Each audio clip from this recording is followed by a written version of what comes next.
It has been a long journey. It has been a long journey for the survivors and the victims' families who are now getting their day in court, waiting for accountability. Some families no longer want case updates as they're trying to move past this tragedy. So joining me to discuss exactly that is psychologist Dr. Megan Houston. Good morning.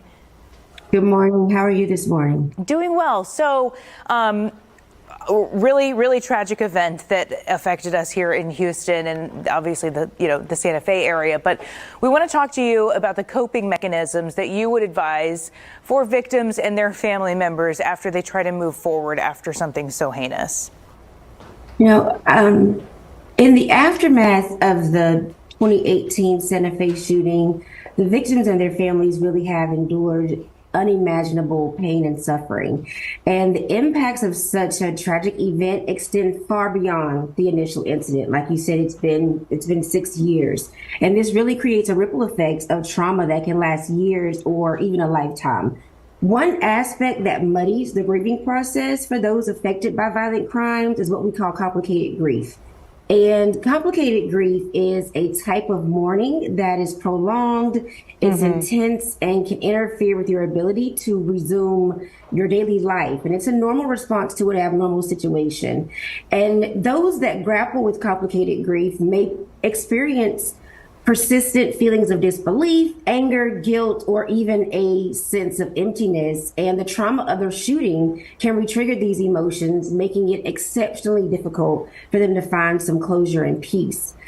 Navigating a life after experiencing a heinous crime like this can be very challenging and complex. And so some coping mechanisms that could be helpful, for one, is going to be to seek professional support.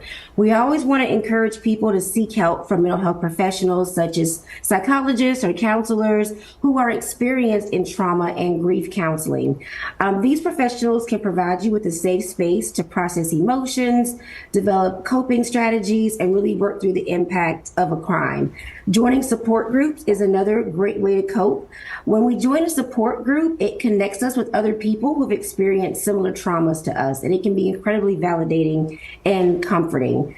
Support groups offer a sense of community and understanding and shared experiences that help you feel less alone in what you're dealing with.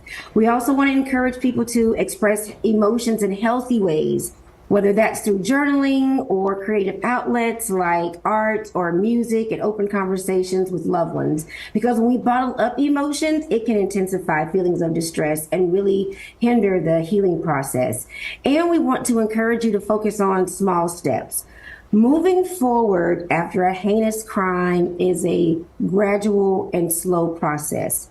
And it's really important to acknowledge and celebrate even the small victories along the way. So we want to encourage you to take one day at a time and really be gentle with yourself as you navigate the healing journey. So going back to how some of these family members have said that they do not want to get updates on this case, then is that something that you would recommend? Do you think that's a healthy way to cope? I think that, if it's not something that you can really do a whole lot about, it's not necessarily unhealthy. If you're constantly hearing concerns, or you're hearing issues, or you're hearing the drama around it, it's going to be re-triggering for you. So if getting updates isn't going to be helpful, if nothing has changed, if you're not moving forward, then it can definitely continue to complicate your grief. Yeah, and some of the family members feel like there's not been much accountability in this case. That happens a lot in tragic events where people sometimes feel betrayed by the justice system. How would you recommend that they cope in a situation like that where they feel like nobody's been able to help bring them justice? Well, firstly, it's important to validate those feelings of frustration, anger, and betrayal. I mean, those are natural and justified. And again, we want to engage in therapy, especially some type of trauma-informed therapy, and join support groups. Again, having that safe space to process these complex emotions and to find solidarity will help with some of this grief. And we want to encourage people to engage in constructive action. So try to channel these feelings of injustice into advocacy or activism.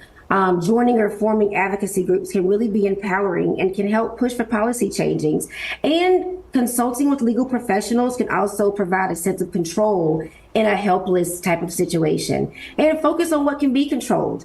It may seem like something very small, but trying to maintain a regular routine, set small achievable goals, and engaging in meaningful activities can provide some type of break from chronic stress like this. Mm-hmm.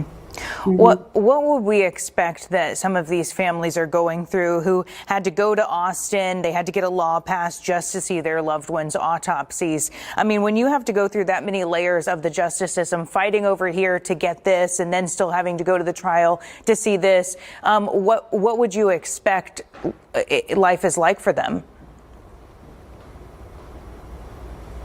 Definitely invoke intense feelings of anger, frustration, and helplessness. And having to fight for basic information about your loved one can lead to feelings of betrayal or distrust toward the system, exacerbating their grief.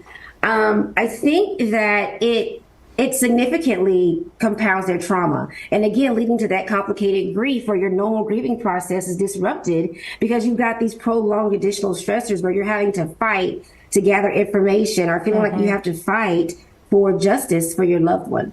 So this is very difficult. Are there agencies that can help with victims of feeling like that? Are there agencies that can help with the family members specifically in Santa Fe? Do you know of any? Well, I mean, there's several local resources and national resources, such as the National Center for Victims of Crime, the Victim Connect Resource Center. There is NOVA, which is the National Organization of Victim Assistance, and Compassionate Friends for Bereaved Parents, which is also a national organization, and POMC, which stands for Parents of Murdered Children. And if you want more about these resources, I'd be more than happy to share that with you and your viewers. Yeah, well, we will clip this interview, so if somebody missed it, they can go back and watch it again on click2houston.com. Dr. Megan Houston, we appreciate your time this